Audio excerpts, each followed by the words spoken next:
Hola, un gusto. Mi nombre es Mariano Beit, soy el director de Quilavanis, un estudio de desarrollo de videojuegos de la ciudad de Santa Fe. Soy actualmente presidente de ADVA, la Asociación de Desarrolladores de Videojuegos de Argentina,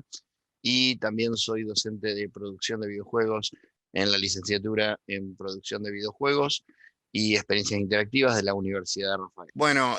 con Quilavanis, con nuestro estudio, llevamos ya un poquito más de 12 años, ya 12 años y medio para esta fecha haciendo videojuegos. Arrancamos haciendo juegos Flash en aquel momento, en el 2009. Luego migramos a HTML5, agregamos consolas,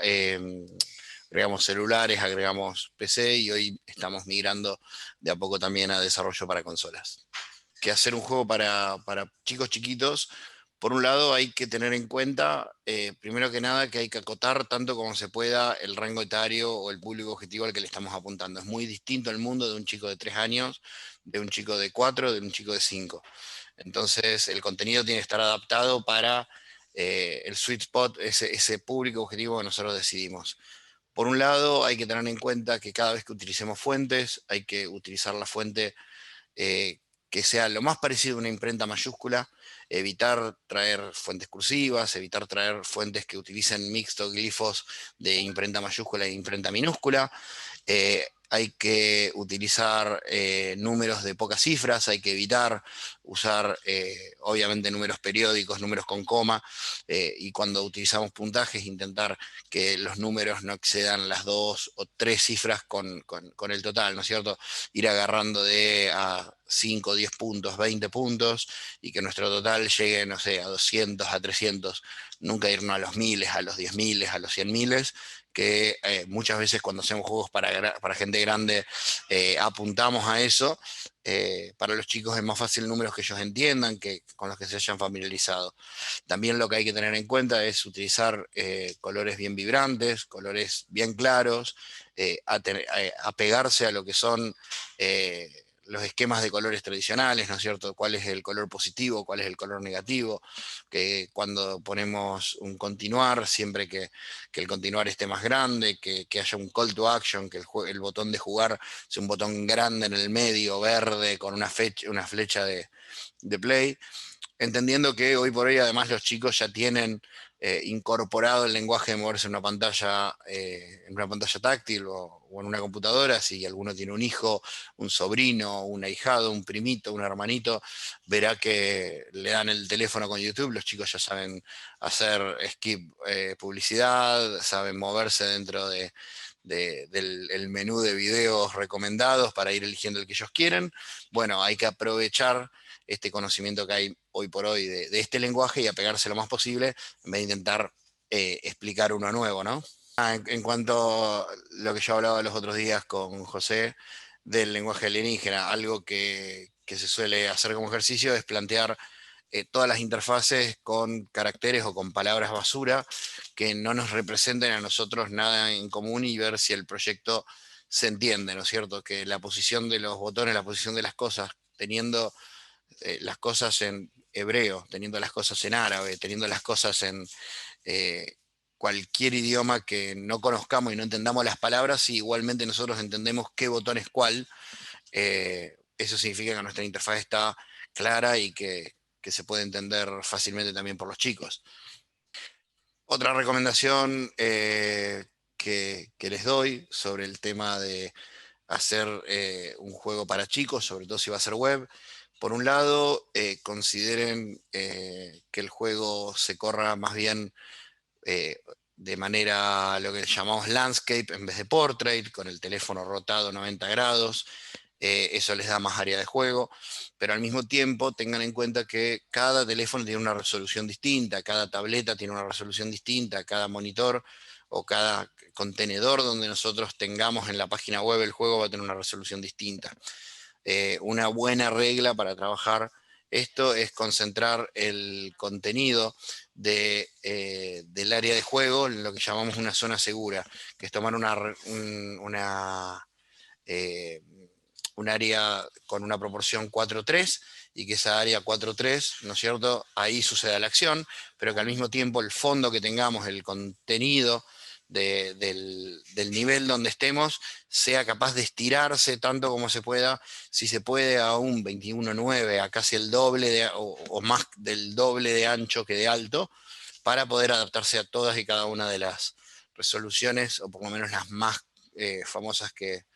hay hoy dando vuelta. Un chico de la oficina hace siempre el chiste que en cualquier momento tenemos uno que es un cinturón con una pantalla táctil y que vamos a tener que adaptarnos a la resolución de un cinturón, ¿no es cierto? Una cinta larga, larga, larga, porque cada vez son más complicadas estas resoluciones. Es importante a la hora de diseñar los controles, hoy les diría en pensar que sean controles aptos para pantalla táctil, pero más allá de aptos, que no sean una adaptación de un control táctil a la pantalla, sino de definir un control de cómo jugarían este juego en una pantalla táctil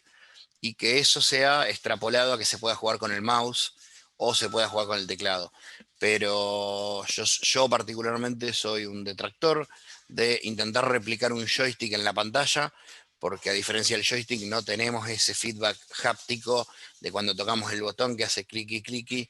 y realmente hace que el control no sea tan natural como uno cree cuando lo está diseñando. En cuanto a la parte auditiva del proyecto, bueno, es siempre importante también que sean un adicional al feedback de todo lo que sucede, cada cosa positiva que tenga su feedback auditivo, que cada cosa negativa tenga su feedback negativo, y al mismo tiempo que cada vez que haya un bloque de texto de más de una palabra, de más de 2 o 3 palabras, más de una frase, en lo posible que sea locutado. Hay que tener en cuenta que a veces el chico no va a tener un padre al lado que le va a estar guiando en el segundo a segundo del juego, sino que capaz que el padre está al costado trabajando mientras el chico juega y no tiene, digamos, a alguien que le vaya leyendo. Entonces, si es importante el texto, si vamos a narrar una historia o si vamos a explicar algo, tiene que ir con una narración arriba. Algo también a tener en cuenta, tendría que ver un poquito con la parte de lo que dije de lo positivo y lo negativo. Es muy importante que el juego eh, siempre dé un refuerzo positivo de lo que sucede. Es decir, nunca decir perdiste, sino, mejor dicho, lo podemos hacer, estuviste bien con lo que hiciste, pero podría ser mejor, querés volver a probar. Incentivar más bien el rehacer la actividad o el volver a enfrentarse al desafío, ¿no es cierto? Y no el tomar una posición de juzgar que el chico perdió, de alguna manera. Algo que también recomiendo sería ya concebir el proyecto como un producto con un potencial de inserción en el mercado internacional. Todos los textos que tenga el juego, en lo posible deberían ir en un archivo localizado, un archivo externo que no obligue a volver a recompilar el proyecto, sino que se puedan levantar desde ese archivo cambiando fácilmente el idioma del proyecto. Por ejemplo, para llegar al mercado brasilero cambiando el texto a portugués, o hacerlo al mercado internacional cambiándolo a inglés, o incluso, ¿por qué no?, el día de mañana poder llegar a